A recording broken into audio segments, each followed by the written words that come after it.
নমস্কার, আপনারা দেখছেন নিউজ নাও। আপনাদের সঙ্গে রয়েছে আমি সহেলি। শুরু করছি রাত 10টার সংবাদ। সড়ক সুরক্ষা জীবন রক্ষা স্লোগান রেখে শুরু হয়েছে পরিবহন দপ্তরের সচেতনতামূলক প্রচার কর্মসূচি। স্বামী বিবেকানন্দ ময়দানে আয়োজিত সংশ্লিষ্ট কর্মসূচিতে উপস্থিত ছিলেন মুখ্যমন্ত্রী মানিক সাহা। ক্রমবর্ধমান সড়ক দুর্ঘটনার পরিপ্রেক্ষিতে জানমাল রক্ষায় 1 সেপ্টেম্বর থেকে 15 সেপ্টেম্বর পর্যন্ত বিশেষ প্রচার অভিযান শুরু করেছে পরিবহন দপ্তর। উদ্দেশ্য নিরাপদ সড়ক ব্যবস্থা তৈরি করে দুর্ঘটনা ও প্রাণহানি বন্ধ করা। রবিবার সংশ্লিষ্ট অনুষ্ঠানে উপস্থিত মুখ্যমন্ত্রী মানিক সাহা সড়ক সুরক্ষার বিভিন্ন প্রাসঙ্গিক দিক ও বিষয় তুলে ধরেন নিজের ভাষণে। ক্রমাগত মনিটরিং ও ট্রাফিক আইন নিয়ে সচেতনতা, এই দুটি বিষয়কে বাস্তবায়িত করার মধ্য দিয়েই রাজ্যে দুর্ঘটনার হার উল্লেখযোগ্যভাবে কমিয়ে আনা সম্ভব বলে জানান মুখ্যমন্ত্রী। সেই লক্ষ্য নিয়েই রাজ্য সরকার স্টেট রোড সেফটি কাউন্সিল ও বিভিন্ন জেলায় রোড সেফটি কমিটি গঠন করেছে বলে উল্লেখ করেন মুখ্যমন্ত্রী। রোড সেফটি কাউন্সিল আমরা গঠন করেছি, তাছাড়া স্টেট রোড সেফটি কমিটিও আমরা গঠন করেছি। যারা স্টেক হোল্ডার যারা আছেন তাদেরকে নিয়ে একটা তাদের যারা প্রতিনিধিরা আছেন তাদেরকে নিয়ে একটা লিড এজেন্সি আমরা। এদিনের অনুষ্ঠানে অন্যান্যদের মধ্যে উপস্থিত ছিলেন পরিবহন মন্ত্রী সুশান্ত চৌধুরী, মেয়র দীপক মজুমদার, রাজ্য পুলিশ ও ট্রাফিক দপ্তরের পদস্থ আধিকারিক সহ পরিবহন দপ্তরের কর্মকর্তারা। কর্মসূচির অঙ্গ হিসেবে সড়ক সুরক্ষার দিকে লক্ষ্য রেখে 16টি আধুনিক টহলদারি গাড়ি তুলে দেওয়া হয় ট্রাফিক দপ্তরের হাতে। তাছাড়া জনমনের সচেতনতা তৈরির লক্ষ্য নিয়ে সংবাদ মাধ্যম কর্মীদের মধ্যে বিতরণ করা হয় হেলমেট। রাজ্য পরিবহন দপ্তরের পক্ষ থেকে নেশা করে গাড়ি চালানোর ফলে রাজ্যে দুর্ঘটনার হার যে অনেকাংশে বৃদ্ধি পায়, অনুষ্ঠানে সেই গুরুত্বপূর্ণ বিষয়ের উপর আলোকপাত করেন মুখ্যমন্ত্রী। তার অভিমত, এক্ষেত্রে সক্রিয় ভূমিকা রাখতে পারে জেলার রোড সেফটি কমিটিগুলি। রাজ্যে সড়ক দুর্ঘটনার হারকে দ্রুততার সঙ্গে 10% কম করাই সরকারের প্রাথমিক প্রধান লক্ষ্য বলে মুখ্যমন্ত্রী জানান। সড়ক নিরাপত্তা নিয়ে সচেতনতা তৈরির জন্য সংবাদ মাধ্যমগুলিরও রয়েছে কার্যকরী ভূমিকা। সেই বিষয়ে উল্লেখ করে তাকে বাস্তবায়িত করার জন্য রাজ্যের সংবাদ মাধ্যমগুলির প্রতি আহ্বান রাখেন মুখ্যমন্ত্রী। নেশা করার যে একটা প্রবণতা, আমরা যেটা বলছি যে নেশামুক্ত ত্রিপুরা আমরা চেষ্টা করছি, কিন্তু তারপরে ওই নেশা করে যখন সে ভেহিকলসটা চালায় তখন কিন্তু। অনুষ্ঠানে অন্যান্যদের মধ্যে বক্তব্য রাখেন পরিবহন মন্ত্রী সুশান্ত চৌধুরী, মেয়র দীপক মজুমদার ও অন্যান্যরা। তাদের মাধ্যমে আমি এই কথাটাই বলবো যে এখানে যা যা বিষয়, যেসব বিষয়গুলো কথা হয়েছে সেগুলো যেন মানুষের কাছে, এটাও একটা অ্যাওয়ারনেসের মতোই মানুষের কাছে যেন পৌঁছানো যায়। স্বামী বিবেকানন্দ ময়দান থেকে অনুষ্ঠানের বিস্তারিত চিত্র তুলে এনেছেন নিউজ নাও এর তরুণ সংবাদ প্রতিনিধি রাহুল পাল ও Priyanka Saha. Bureau report, news now. JRBT নিয়োগ নিয়ে স্বচ্ছতা বজায় রেখেছে রাজ্য সরকার। প্রয়োজনে একে চ্যালেঞ্জ করতে পারে যে কেউ। রবিবার সাংবাদিক সম্মেলন করে এরকমটাই জানালো ত্রিপুরা প্রদেশ বিজেপি। যেখানে আরটিআই আইন এবং আদালত রয়েছে, সেখানে যে কেউ জেআরবিটি নিয়োগের স্বচ্ছতা নিয়ে চ্যালেঞ্জ করতে পারে বলে জানিয়েছে বিজেপি। এদিকে প্রচন্ড চাপের মুখে প্রায় 4 বছর পর জেআরবিটির মেধা তালিকা প্রকাশ করা হয়েছে বলে অভিযোগ বিরোধী রাজনৈতিক দলগুলির। যে কেন পোস্ট ক্রিয়েট হলো, তার জন্য ক্রাইটেরিয়া কি রয়েছে, সেই ক্রাইটেরিয়া ফুলফিল করার পর একটা ইন্টারভিউ প্রসেস রয়েছে। কোথাও রিটেন টেস্ট এবং ইন্টারভিউ, কোথাও শুধুমাত্র পার্সোনালিটি টেস্ট, বিভিন্ন ক্ষেত্রে বিভিন্ন রকম থাকে। তো আমি এইটুকু বলতে পারি, রাজ্য সরকারের যে দৃষ্টিভঙ্গি রয়েছে স্বচ্ছতা নিয়েই নিয়োগ করবে। কাজেই সেটা সিঙ্গেল পোস্ট হোক, মাল্টিপল পোস্ট হোক, সেখানে স্বচ্ছতা নিয়েই নিয়োগ হয়েছে। এটাকে যে কেউ চ্যালেঞ্জ করতে পারেন যদি মনে হয় যে কোথাও অস্বচ্ছতা হয়েছে, সেই অধিকার ওনার রয়েছে। আর কার্যকর্তা হলেই শুধুমাত্র কার্যকর্তা বা কার্যকর্তা না, তার সঙ্গে এটা রিলেট করে না। এটা কারণ আজকে আমি কার্যকর্তার কথা বলবো, এটা যে কোনো, তাহলে তাদের যদি কনফিউশন থাকে, এখন অনেক বিষয় রয়েছে, right two education, right two information রয়েছে, কোর্ট রয়েছে, চ্যালেঞ্জ করাই যেতে পারে, তারা সেটা করতে পারেন। শহর আগরতলা নিরাপত্তা ব্যবস্থাপনায় সক্রিয় রয়েছে 460টি নজরদারি ক্যামেরা। পুলিশ ও প্রশাসনিক কার্যক্রমে গুরুত্বপূর্ণ ভূমিকা পালন করছে নজরদারি ক্যামেরাগুলি। শহর আগরতলার নিরাপত্তা এবং ব্যবস্থাপনা বাড়ানোর দিকে একটি উল্লেখযোগ্য পদক্ষেপ নিয়েছে রাজ্য সরকার। স্মার্ট সিটি শহর আগরতলার বিভিন্ন স্থানে মোট 696টি নজরদারি ক্যামেরা স্থাপন করেছে রাজ্য সরকার। এর মধ্যে বর্তমানে চালু রয়েছে 460টি ক্যামেরা। পুলিশ ও প্রশাসনিক কার্যক্রমে গুরুত্বপূর্ণ সহায়তা প্রদান করছে এই ক্যামেরাগুলি। রাস্তা প্রশস্তকরণ কাজের কারণে কিছু ক্যামেরা সাময়িকভাবে ভেঙে ফেলা হয়েছে, তবে শীঘ্রই সেগুলো আবার বসানো হবে বলে বিধানসভায় জানিয়েছিলেন মুখ্যমন্ত্রী। ইন্দ্রনগরের ডিআইটি বিল্ডিংয়ে অবস্থিত ASCL এর integrated command and control centre থেকে অত্যাধুনিক এই সুবিধাটি সিসি সার্ভিল্যান্স সিস্টেমের গুরুত্বপূর্ণ ভূমিকা পালন করছে শহর আগরতলায়। অপরাধ প্রতিরোধে এবং অপরাধীদের শনাক্তকরণে পুলিশ প্রশাসনকে সহায়তা করার ক্ষেত্রে সহায়ক ভূমিকা পালন করছে এই ইন্টিগ্রেটেড কমান্ড অ্যান্ড কন্ট্রোল ব্যবস্থাটি।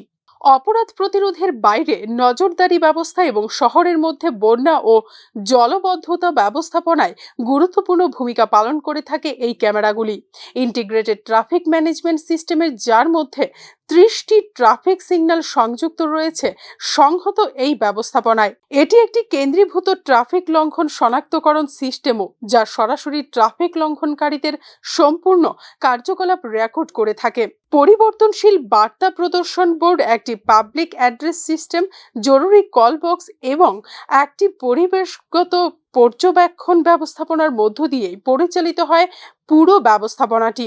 প্রাকৃতিক দুর্যোগ ব্যবস্থাপনার সময় বন্যপ্রাণী পর্যবেক্ষণের জন্য সিসিটিভি ক্যামেরাগুলির ব্যবহার করা হয়েছে বলে জানিয়েছে আরক্ষা প্রশাসন। এই সকল সিসিটিভি ক্যামেরার ফুটেজের সাহায্যে বেশ কয়েকটি ফৌজদারি মামলা এবং বিপুল সংখ্যক চুরির মামলাও সফলভাবে সমাধান করা সম্ভব হয়েছে বলে জানিয়েছেন ত্রিপুরা রাজ্য আরক্ষা দপ্তর।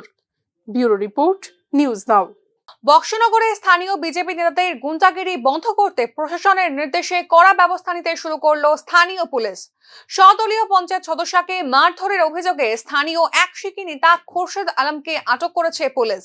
বক্সনগর বিজেপিতে একের পর এক সংঘর্ষ লেগেই আছে। শপথ গ্রহণের পরেও থেমে নেই সে সংঘর্ষ। শনিবার কুলুবাড়ি পঞ্চায়েতের সদস্যদের প্রথম বৈঠকে পঞ্চায়েতের অন্য মহিলা সদস্য পূর্ণিমা নামকে বৈঠকের মাঝেই মারধর করে স্বঘোষিত শিকি নেতা ও প্রাক্তন পঞ্চায়েত প্রধানের স্বামী তথা বর্তমান ৩ নম্বর ওয়ার্ডের মেম্বার খোরশেদ আলম।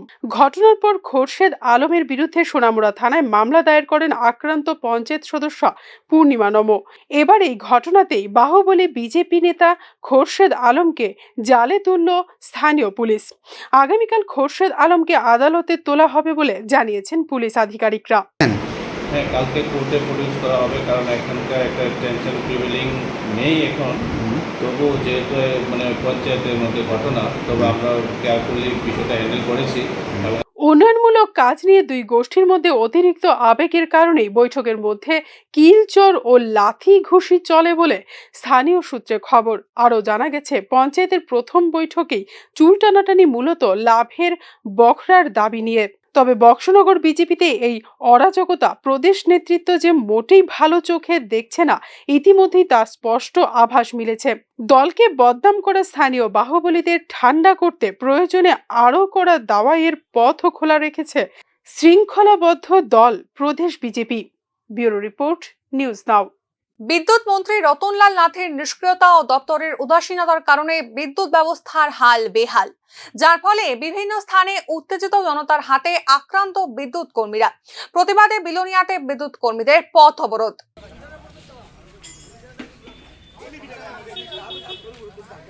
শনিবার রাতে বিদ্যুতের লাইন সারাই করতে গিয়ে বিলোনিয়া শঙ্কর মঠ এলাকায় উত্তেজিত জনতার হাতে আক্রান্ত হন 3 বিদ্যুৎ কর্মী। অভিযোগ, বিলোনিয়া বিদ্যুৎ দপ্তরের সিনিয়র ম্যানেজার সহ অন্যান্য আধিকারিকদের জানিয়ে ও কর্মক্ষেত্রে প্রয়োজনীয় নিরাপত্তা পাচ্ছেন না লাইন সারাইয়ের কাজে নিযুক্ত কর্মীরা। দোষীদের গ্রেপ্তার ও দৃষ্টান্তমূলক শাস্তির দাবি সহ নিরাপত্তার দাবিতে রবিবার পথ অবরোধ করেন বিদ্যুৎ নিগমের কর্মীরা। তাদের অভিযোগ, বিদ্যুৎ নিগমের অফিসে এসেও নাকি কিছু লোকজন হুমকি এমনকি মারধর করছে। বিদ্যুৎ কর্মীরা ক্ষোভের সঙ্গে জানান, না দপ্তরের সিনিয়র কর্তারা না পুলিশ প্রশাসন কেউই তাদেরকে দিচ্ছে না প্রয়োজনীয় নিরাপত্তা, যার কারণে কাজের জায়গায় বারবার আক্রান্ত হচ্ছেন তারা। ডাকাও, অফিসার আসক, অফিসার না আসলে তোমরা সারা হইতো না। তারপরে যাই হিয়ার পরও আমরা প্রচণ্ড পরিমাণের এই কথা করতে, আমি মোবাইলে তখন অফিসারের সঙ্গে কথা কমু, তখন আমার ফিডের ওষুধ দিয়ে কর্মী স্বল্পতা থাকায় মুষ্টিমেয় কয়েকজন কর্মী মিলেই বিরাট অঞ্চলের পরিষেবার ক্ষেত্রেও তাদেরকে সামাল দিতে হচ্ছে বলে জানিয়েছেন আক্রান্ত বিদ্যুৎ কর্মীরা। এই ব্যাপারে বিদ্যুৎ দপ্তরের পদস্থ কর্তারা কোনো পদক্ষেপ নেন না বলেই ভুক্তভোগী বিদ্যুৎ কর্মীরা জানিয়েছেন। লোক নাই 10 জন লোক 10-12 জন লোক লোক লাগে 50,000 লোক ইচ্ছে 10-12 জন লোক আমরা কাটাচ্ছি তিনটা অফিস তো বন্ধ হয়ে গেছে, সিস্টেমার এবং তীব্রতা অফিস তো বন্ধ হয়ে গেছে। আপনারা কোন কোন এরিয়া সিনিয়র ম্যানেজারের আশ্বাসে অবশেষে রাস্তা অবরোধ মুক্ত করলেও অনির্দিষ্টকালের জন্য কর্মবিরতির ডাক দেন ক্ষুব্ধ বিদ্যুৎ কর্মীরা। নিরাপত্তা না পেলে বিদ্যুৎ লাইন সারাইয়ের কাজে যোগ দেবেন না বলে সাফ জানিয়ে দেন ক্ষুব্ধ বিদ্যুৎ কর্মীরা। কর্মীদের এই দুঃসময়ে অবশ্য আধিকারিকদের মতোই নীরব দপ্তরের কর্মা মন্ত্রী রতনলাল নাথ। বিভিন্ন বিষয়ে সাংবাদিকদের জ্ঞান বিতরণকারী রতনলাল নাথ এই ব্যাপারে একদমই স্পিকটি নট। Bureau report, news now. 35 বছরে 250-র উপরে সাধারণ মানুষ এবং পুলিশ কর্মী খুন, নষ্ট হয়ে গিয়েছে প্রায় কয়েকটি প্রজন্ম, হয়েছে ত্রিপুরাকে ভারত থেকে বিচ্ছিন্ন করার ষড়যন্ত্র। আর এ সবই করেছে এনএলএফটি এবং এটিটিএফ এর সংগঠন দুটি। এবার তথাকথিত শান্তি চুক্তির পর তাদের লক্ষ্য রাজনীতিতে যোগদান। আর এই বিষয়টি আকারে ইঙ্গিতে স্বীকার করে নিয়েছেন অস্ত্র সমর্পণকারী এনএলএফটি এবং এটিটিএফ এর স্বঘোষিত নেতারা। রবিবার সাংবাদিক সম্মেলনে তাদের এই পরবর্তী পদক্ষেপের বিষয়টি স্পষ্ট করেছেন অস্ত্র সমর্পণকারীরা। গত 4 সেপ্টেম্বর কেন্দ্রীয় সরকার, ত্রিপুরা সরকার এবং national liberation front of Tripura বা এনএলএফটি এবং অল ত্রিপুরা টাইগার ফোর্স বা এটিটিএফ এর প্রতিনিধিদের মধ্যে স্বাক্ষরিত হয়েছে শান্তি চুক্তি। স্বরাষ্ট্রমন্ত্রী অমিত শাহ, ত্রিপুরার মুখ্যমন্ত্রী মানিক সাহা এবং স্বরাষ্ট্র মন্ত্রণালয় ও ত্রিপুরা সরকারের ঊর্ধ্বতন কর্মকর্তাদের উপস্থিতিতে স্বরাষ্ট্র মন্ত্রণালয়ে হয় এই শান্তি চুক্তি। রবিবার অস্ত্র সমর্পণকারীদের নেতৃত্বরা ফিরে আসেন রাজ্যে এবং অংশ নেন সাংবাদিক সম্মেলনে।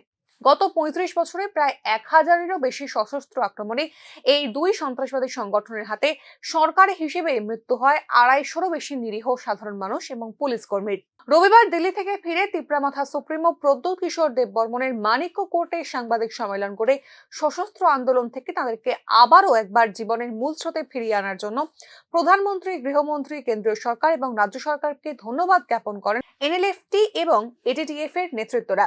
এদিকে সাংবাদিক সম্মেলনে এক প্রশ্নের জবাবে আগামী দিনে রাজনীতিতে যোগ দেবার বিষয়ে চিন্তা ভাবনা করা হবে বলে জানিয়েছেন এনএলএফটি এবং এটিটিএফ এর নেতৃত্বরা। এতদিন মানুষের স্বার্থে কাজ করেছি আমরা, আগামী দিনেও রাজনীতিতে যোগ দিলে মানুষের স্বার্থেই কাজ করব বলে নির্দ্বিধায় উল্লেখ করলেন প্রায় 250 জন মানুষের খুনের মামলায় লিপিবদ্ধ এনএলএফটি, এটিটিএফ এর তথাকথিত এই নেতারা। অস্ত্র সমর্পণের ক্ষেত্রে কোথায় এবং কি ধরনের অস্ত্র কি পরিমাণে জমা দিয়েছে এই দুইটি সন্ত্রাসবাদী সংগঠনের তথাকথিত নেতারা তা এখনো জানে না রাজ্যের সাধারণ মানুষ। তবে 287 জন অস্ত্র সমর্পণকারীর জন্য 250 কোটি টাকার আর্থিক প্যাকেজের পাশাপাশি প্রত্যেক অস্ত্র সমর্পণকারীকে 3 বছর পর্যন্ত মাসিক 6000 টাকা এবং এককালীন 3 লক্ষ টাকা দেওয়া হবে তা জেনে গেছেন রাজ্যের সাধারণ মানুষ। প্রশ্ন উঠছে তথাকথিত শান্তি চুক্তির নামে নরসংহারকারীদের জামাই আদরে সন্ত্রাসবাদের শিকার মানুষের পাশে এক আসনে বসিয়ে কি বার্তা দেওয়া হচ্ছে তা নিয়েই প্রশ্ন তুলছেন সাধারণ মানুষ। ত্রিপুরার ক্ষেত্রে 3টি এবং সমগ্র উত্তর পূর্বাঞ্চলের ক্ষেত্রে মোট 12টি শান্তি চুক্তি করে ও উত্তর পূর্বাঞ্চলে শান্তি ফিরিয়ে আনতে এখনো কাঙ্ক্ষিত সাফল্য অর্জন করতে পারেনি কেন্দ্রীয় সরকার। গত প্রায় 1.5 বছর ধরে চলমান সহিংসতায় বিধ্বস্ত মণিপুর এর প্রকৃষ্ট উদাহরণ। স্বাভাবিক কারণেই শুধুমাত্র রাজনীতির স্বার্থে রাজনীতিকে কোনোভাবেই গ্রহণ করবে না সাধারণ মানুষ, তা কিন্তু নিশ্চিত। ব্যুরো রিপোর্ট, নিউজ নাও। 5 দিন বয়সী শিশুর জটিল অস্ত্রোপচার করে নজির গড়লেন আগরতলার হাঁপানিয়া এলাকার ত্রিপুরা মেডিকেল কলেজ ও ডক্টর বি.আর. আম্বেদকর হাসপাতালের চিকিৎসকরা। ধর্মনগর নিবাসী এক দম্পতির 5 দিন বয়সী শিশুপুত্রের জন্ম হয় আসামের একটি হাসপাতালে। জন্মের পর সমস্যা দেখা দেওয়ায় চিকিৎসকরা গুয়াহাটিতে রেফার করে শিশুটিকে। শিশুটির মা বাবা গুয়াহাটি না গিয়ে আগরতলা ত্রিপুরা মেডিকেল কলেজ এবং ডক্টর বি.আর. আম্বেদকর হাসপাতালে নিয়ে আসেন শিশুটিকে। ত্রিপুরা মেডিকেল কলেজ ও ডক্টর বি.আর. আম্বেদকর হাসপাতালের শিশু বিশেষজ্ঞ ডাক্তার অনিরুদ্ধ বসাক শিশুটির পরীক্ষা নিরীক্ষা করে সিদ্ধান্তে পৌঁছন অস্ত্রোপচার করার। তিনি জানিয়েছেন বাচ্চাটির পাকস্থলীতে বড় আকারের ফুটো ছিল, যার ফলে যা খাবার দেওয়া হচ্ছিল বাচ্চাটিকে তা পাকস্থলীতে না গিয়ে পেটের ভেতরে জমা হচ্ছিল। বাচ্চাটির অবস্থা ছিল অত্যন্ত সংকটজনক। বর্তমানে অপারেশনের পর বাচ্চাটি ভালো অবস্থায় রয়েছে, খাবারও খাচ্ছে এবং তার ওজন বৃদ্ধি হচ্ছে বলে জানিয়েছেন ডাক্তার অনিরুদ্ধ বসাক। ক্রিটিক্যাল এই যেটা হয়েছিল বাচ্চাটা, ওটা খুব ইউনিক, খুব রেয়ার। বাচ্চার 1 নম্বর হচ্ছে বাচ্চাটা প্রিমেচিওর ডেলিভারি ছিল 2 মাস আগে, যেটা শুনলেন আপনারা, বাবা বললো। তো প্রিমেচিওর বেবি, ওর ওজন ছিল 1.6, মানে লো বার্থ ওয়েট বেবি। এই বেবির মধ্যে একটা বিশাল বড় আকারের গ্যাস্ট্রিক পারফোরেশন, মানে নিউনেটাল গ্যাস্ট্রিক পারফোরেশন, যেটাতে আমরা বলি পাকস্থলীতে বড় বড় বড় আকারের একটা ছিদ্র হয়েছিল। তো ওখানে জন্ম হওয়ার 2 দিনের মাথায় ওদেরকে বলা হয়েছিল যে ইনফেকশন হয়েছে। ইনফেকশন হওয়ার কারণে গুয়াহাটিতে রেফার করা হয়েছিল। ওরা গুয়াহাটিতে না গিয়ে আগরতলায় এখানে এসছে আমাদের টিএমসিতে। তো টিএমসিতে আসার পর আমি যখন দেখলাম তখন দেখেছি এক্স রে করলাম, ইনভেস্টিগেশন করলাম। ওখানে দেখা গেছে যে বড় পুরো পেটের মধ্যে পুরো পায়খানা জমা আছে, ওখানে এয়ারও আছে, ঠিক আছে। তো ওটা দেখে ইমার্জেন্সি অপারেশন করতে হলো। আবার ওর বড় যখন 5 দিন ছিল, তো 5 দিনের মাথায় আমরা বড় অপারেশন মোটামুটি 2 ঘন্টা লেগেছে করতে। স্টমাকের ফান্ডাসে, মানে স্টমাকের একদম উপর জায়গায় অনেক বড় পারফোরেশন। এটা জেনারেলি এরকম দেখাই যায় না, খুব রেয়ার। এটা তো খুবই রেয়ার কেস। আমি তো এমসিএইচ লেভেলে কোনো সময় এরকম এত বড় পারফোরেশন দেখিনি। জিবি হাসপাতালের ফের অমানবিক দৃশ্য। মেডিসিন বিভাগে রোগী পড়ে আছেন জিবিপি হাসপাতাল চত্বরের রাস্তায়। এই ছবি জিবি হাসপাতালের রবিবার সকালের। জিবি হাসপাতালের মেডিসিন বিভাগ থেকে এক অসুস্থ রোগী বেরিয়ে রাস্তায় ছটফট করতে থাকেন দীর্ঘ সময়, কিন্তু এই রোগীকে ওয়ার্ডে নিয়ে আসার জন্য কোনো স্বাস্থ্যকর্মী কিংবা চিকিৎসকরা এগিয়ে আসেননি। অভিযোগ, রোগীর অবস্থা দেখে দাঁড়িয়েছিলেন বেসরকারি নিরাপত্তা কর্মীরা। ফের উত্তপ্ত হয়ে উঠল মণিপুর। জঙ্গি ডেরা ধ্বংস করতে তৎপর পুলিশ ও কেন্দ্রীয় বাহিনী। দুপক্ষের সংঘর্ষে মৃত 6। হিংসা অব্যাহত মণিপুরে। শনিবার জিরিবাম জেলায় গুলির লড়াইয়ে নিহত হয়েছেন অন্তত 6 জন। এদিকে শুক্রবার বিষ্ণুপুরের রকেট হামলায় একজনের মৃত্যু হয়েছে। পরিস্থিতি নিয়ন্ত্রণে রাজ্য প্রশাসন সেনা কপ্টার মোতায়েন করেছে নজরদারি চালাতে। নামানো হয়েছে অতিরিক্ত সেনা। এহেন পরিস্থিতিতে রাজ্যের মুখ্যমন্ত্রী এন বীরেন সিং রাজভবনে গিয়ে দেখা করলেন রাজ্যপাল এল আচার্যের সঙ্গে। জানা গিয়েছে তাকে পুরো পরিস্থিতি সম্পর্কে বিশদে জানিয়েছেন বিজেপি নেতা।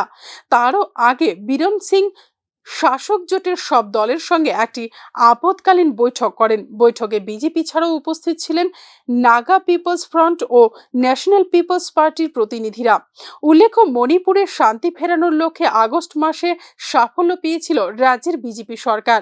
জিরিবাম জেলায় বিবাদমান 2 গোষ্ঠী কুকি এবং মেতেইদের মধ্যে শান্তি চুক্তি স্বাক্ষরিত হয়েছিল। 2 পক্ষই অস্ত্র ছেড়ে পরিস্থিতি স্বাভাবিক করতে একে অপরকে সাহায্য করার জন্য সম্মত হয়েছিল বলে মণিপুর সরকারের দাবি। সেই এলাকাও শনিবার রক্তাক্ত হয়, যদিও তার আগেই রাজ্যের অন্য জেলাগুলিতে নতুন করে হামলা ও প্রাণহানির ঘটনা প্রকাশ্যে আসে। শুক্রবার ময়রাং শহরে রকেট হামলা চালায় আততায়ীরা। সেনার মিউজিয়াম থেকে মাত্র 100 মিটার দূরে চলে এই হামলা। ঘটনায় মৃত্যু হয় এক বৃদ্ধের। পাশাপাশি ইম্ফল থেকে 35 কিলোমিটার দূরে বিষ্ণুপুর এলাকায় আরও একটি ঘটনায় 3 জন আহত হয়েছে বলে খবর।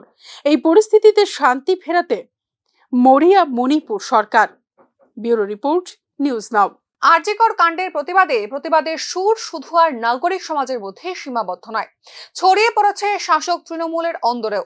এবার ঘটনার তীব্র প্রতিবাদ করে দল ত্যাগের ঘোষণা দিলেন তৃণমূল সাংসদ জহর রায়। সাংসদ পদ থেকে ইস্তফা দিয়ে দলের নেত্রী মমতা বন্দ্যোপাধ্যায়কে চিঠি দিয়ে তার দল ত্যাগের সিদ্ধান্তের কথা জানিয়েছেন সাংসদ জহর সরকার। চিঠিতে তিনি লিখেছেন, এখন সরকার যেসব ব্যবস্থা নিয়েছে তা অতি অল্প এবং অনেক দেরি হয়ে গিয়েছে। আরজিকর কাণ্ডের নিজের দলের ভূমিকারও কড়া সমালোচনা করেছেন জহর সরকার। দলীয় নেত্রীকে লিখেছেন, মাননীয়া মহোদয়া, বিশ্বাস করুন এই মুহূর্তে রাজ্যের সাধারণ মানুষের যে স্বতঃস্ফূর্ত আন্দোলন ও রাগের বহিঃপ্রকাশ আমরা সবাই দেখছি, এর মূল কারণ কতিপয় পছন্দের আমলা ও দুর্নীতিগ্রস্ত ব্যক্তিদের পেশি শক্তির আস্ফালন।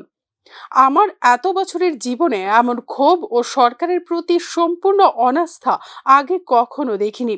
উল্লেখ্য, আরজিকর কাণ্ডের প্রতিবাদে আগেই নাগরিক সমাজের আন্দোলনে যোগদান করেছেন দলের আরেক সাংসদ সুখেন্দু শেখর রায়। এক কথায় ডাক্তার ছাত্রের নৃশংস মৃত্যুর ঘটনায় ঘরে বাইরে প্রবল চাপের মধ্যে তৃণমূল। দীর্ঘ রাজনৈতিক জীবনে মমতা বন্দ্যোপাধ্যায় এমন কঠিন চ্যালেঞ্জের মুখোমুখি আগে হননি বলেও জানিয়েছেন তারই ঘনিষ্ঠ মহল। নাগরিক আন্দোলনকেও সমর্থন করেছেন সাংসদ জহর সরকার। লিখেছেন, আমার বিশ্বাস এই আন্দোলনে পথে নামা মানুষেরা অরাজনৈতিক এবং স্বতঃস্ফূর্তভাবে প্রতিবাদ করছেন।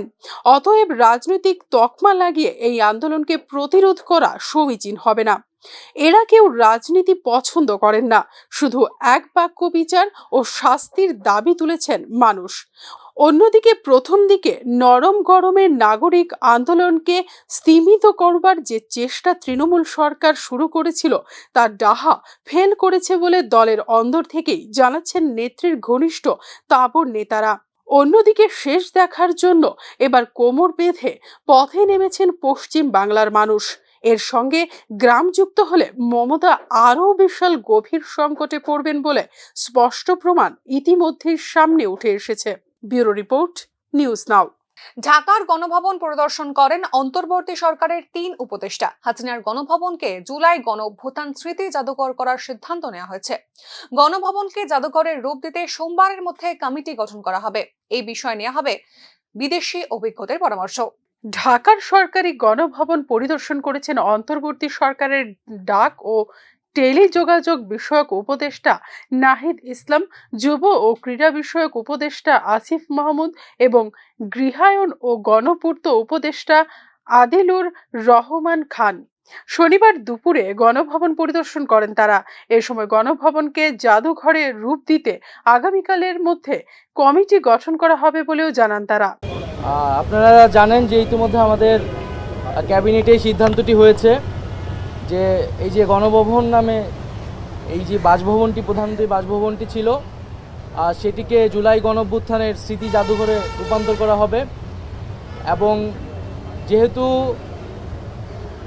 ৩৬শে জুলাই অথবা ৫ই আগস্ট জনগণ এইটি জয় করেছে এবং অনেক রক্তের এবং আত্মত্যাগের ভিতর দিয়ে আমরা কিন্তু এই ৫ই আগস্টের মুহূর্তটি পেয়েছি।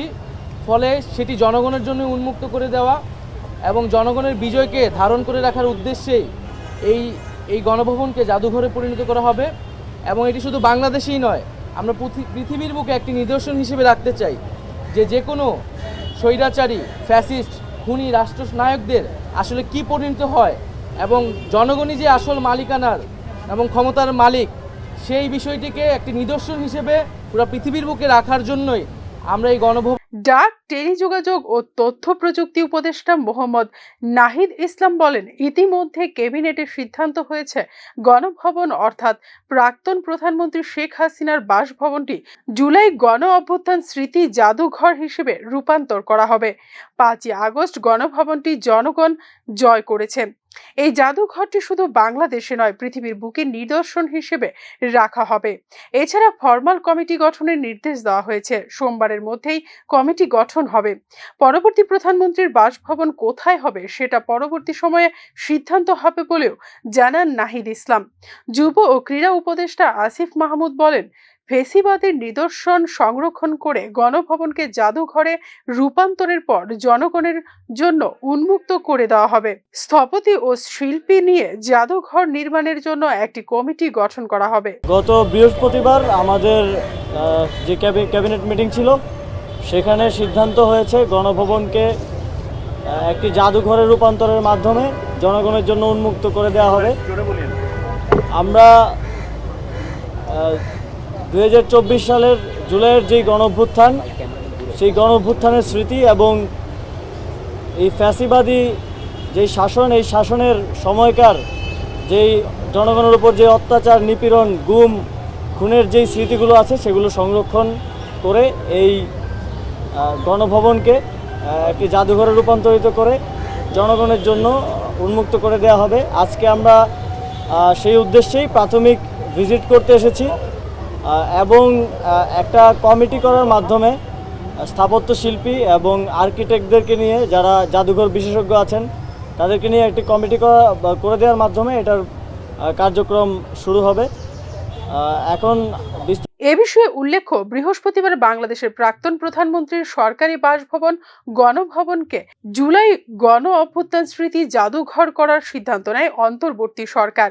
এদিন সন্ধ্যায় রাজধানী ঢাকার ফরেন সার্ভিস একাডেমিতে উপদেষ্টা পরিষদের সভার সিদ্ধান্ত জানান যুব ও ক্রীড়া উপদেষ্টা আসিফ মাহমুদ। দ্রুতই এই বিষয়ে কার্যকর শুরু হবে জানিয়ে উপদেষ্টা আসিফ মাহমুদ বলেন, গণভবন যে অবস্থায় আছে জনগণ যেভাবে রেখেছেন সেই অবস্থায় রাখা হবে। এর মধ্যে ভেতরে একটি জাদুঘর প্রতিষ্ঠা করা হবে যাতে অভ্যুত্থানের স্মৃতি সংরক্ষিত থাকে। এ বিষয়ে উপদেষ্টা পরিষদের বৈঠকে সিদ্ধান্ত গৃহীত হয়েছে। ঢাকা থেকে মনির হোসেনের রিপোর্ট, নিউজ নাও।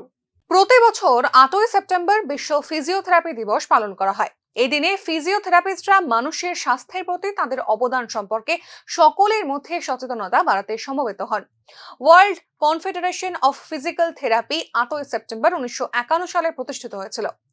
WCPT পরে সিদ্ধান্ত নেয় যে দিনটি ফিজিওথেরাপিস্টের কঠোর পরিশ্রম এবং ফিজিওথেরাপির সম্পর্কে সচেতনতা বাড়াতে একটি বার্ষিক অনুষ্ঠান হিসেবে উদযাপন করা উচিত। 1996 সালের 8ই সেপ্টেম্বর বিশ্ব ফিজিওথেরাপি দিবস প্রথমবারের মতো পালিত হয়।